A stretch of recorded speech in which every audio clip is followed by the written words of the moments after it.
finish that up. So if you have a tree that's sticking up into the sky like this, you can add some darker leaves against one side of it like this. Just bring it up to the edge. Like if it's a sunlit edge there, you could have a leaf or two here, kind of haphazardly flow out of there. Like that, maybe a few up here, maybe some that go behind there. But leave some of that blue sky showing through, because that just makes it look, the air going through makes it look more, it doesn't look like a solid mass. And what color are you Just using looks for more those fresh. darker leaves? Oh, any one of the yellows, I don't even know what that is. That looks like quinacridone. You know, it's New Gamboge, but I'm sure they repackaged it wrong. They gave me Quin Gold and a New Gamboge tube. So that was my intention. Here's Quin Gold. Let's see if it's the same. It's the same thing, isn't it? Yes, it is. Okay, so you could darken a few leaves if you want to add shadow to some of them. If you already have a few light ones in there, that can help make it more three-dimensional. You can add more blue sky to some areas if there are gaps, or you can fill in with lighter color to make it look like the sun's shining in there. However you choose to do that, when you get done with your leaves, it's helpful to have a few branches in there. And the branches, I usually take a darker color. It doesn't have to be as dark as the rest of this. And with a thin brush, this is a liner brush, it holds paint for a long ways. And you can start wherever you want, but then I start and stop. Sometimes I'll go behind leaves by stopping like that. See, it looks like this is in front of that. Maybe a little out here, a branch over there. Just a few kind of stop and start movements will start to make it look like there are some branches in here that work like that. So if you drew this all the way through, it would look like the branches on top of all the leaves or in front of it. That wouldn't look normal. So I'm going to do a couple off of this tree, even though I haven't painted the tree, like that. And that's about it. You don't want to do too many of those or it starts looking strange. A couple of those in there.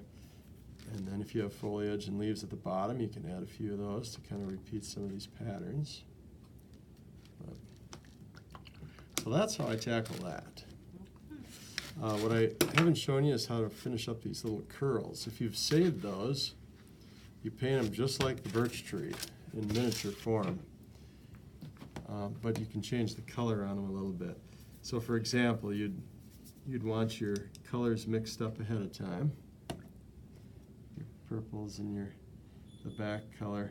But I usually make that back color more of a peachy color like I did for this stuff here. I forgot my girls. Yeah, and they're easy to We can miss. put them back in here. So let's say I'm going to do this one here. I'll do the dark shadow, saving a little white. And I'll do the backlighting with this on there. Maybe these curls here need just a little additional color to set them off. Set them in there.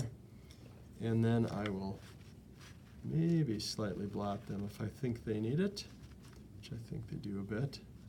Soften them in. Let them dry. And then once they're dry, I will add some shadow, which really makes them come alive. Let's do it in reverse order. Let's do the light part first, like this.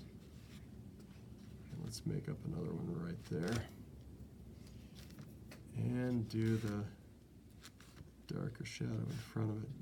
This can run throughout the whole thing, though, and kind of ruin your nice light color. It can, it just depends. So let's blot these off just slightly. These are kind of small curls to demonstrate, but I'll dry it and then I'll show you the shadow.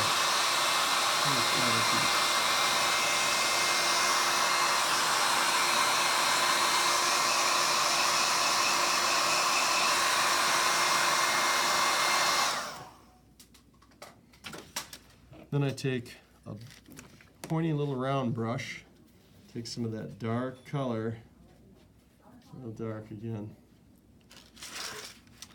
and usually there's if the curl is going this way, there'll be a dark opening in the bottom like that. You see that?